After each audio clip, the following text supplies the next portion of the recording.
Agora falando um pouco sobre as causas preparatórias, digamos assim, da morte do Senhor, Jesus ele padeceu depois de cerca de 3 horas de agonia na cruz. E há relatos da história de crucificados que às vezes ficaram até 3 dias, né, crucificados e não morriam. Né?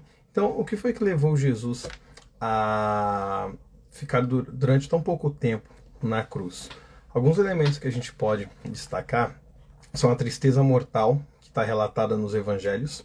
Né? A gente já ouviu falar de histórias, por exemplo, de casais que viveram juntos 50 anos, durante muitos anos, e quando uma dessas, o marido ou a esposa morreu, depois de pouco tempo, o cônjuge ali se abateu de tal forma e acabou morrendo também. Né? Então, essa tristeza mortal teria sido uma causa preparatória dessa morte rápida que Jesus teve. A gente pode destacar também uma condição médica que se chama hemaditrose. O que é isso? É quando a pessoa passa por uma sensação, uma situação de tamanha tensão, de tamanho nervosismo, de tamanho medo, que isso causa uma dilatação dos seus vasos sanguíneos e eles se rompem. Né? Então, quando a gente lê nos evangelhos que Jesus suou sangue, a medicina consegue explicar isso. Né? Os vasos sanguíneos eles se dilatam, eles racham, enfim, causa-se ali fissuras e eles se misturam com as glândulas produtoras de suor do corpo.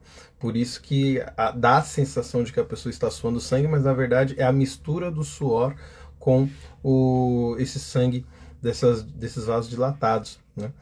E nesse sentido, vale destacar que isso deixa, além de causar uma ardência muito forte, uma dor muito forte, deixa a pele extremamente sensível. E nesse sentido, qualquer toque, qualquer brisa causa uma dor muito grande. Então essa também é uma outra situação que leva inclusive ao que a gente chama de perda da resistência vital. Afinal de contas, a pessoa transpira muito, ela perde muito sangue porque também é uma hemorragia muito grave. Então a força de um indivíduo nessa condição, ela tende a se esvair de uma maneira muito grande. A gente destaca ainda aqui como causas preparatórias da morte de Jesus a sua flagelação, como a gente já disse anteriormente, né?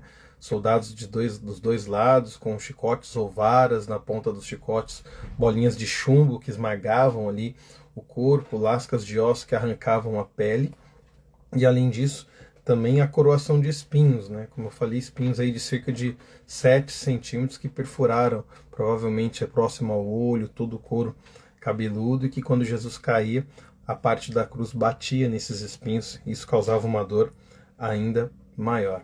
Vale destacar também a fome, afinal de contas Jesus tinha jantado, né, tinha participado da Santa Ceia na quinta-feira anterior, e depois disso ficou esse tempo todo sem se alimentar.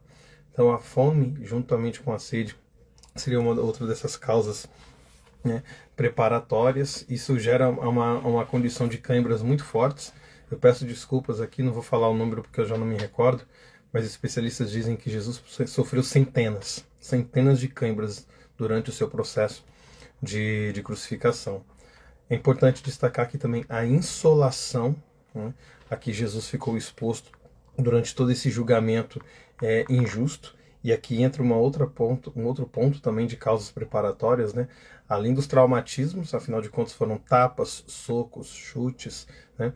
Existe também a humilhação pública, as ofensas que abatiam o Senhor de maneira moral, de maneira emocional, e não apenas de maneira física. E aí a gente para por aqui e retorna já no nosso próximo vídeo, falando sobre a causa determinante da morte de Jesus.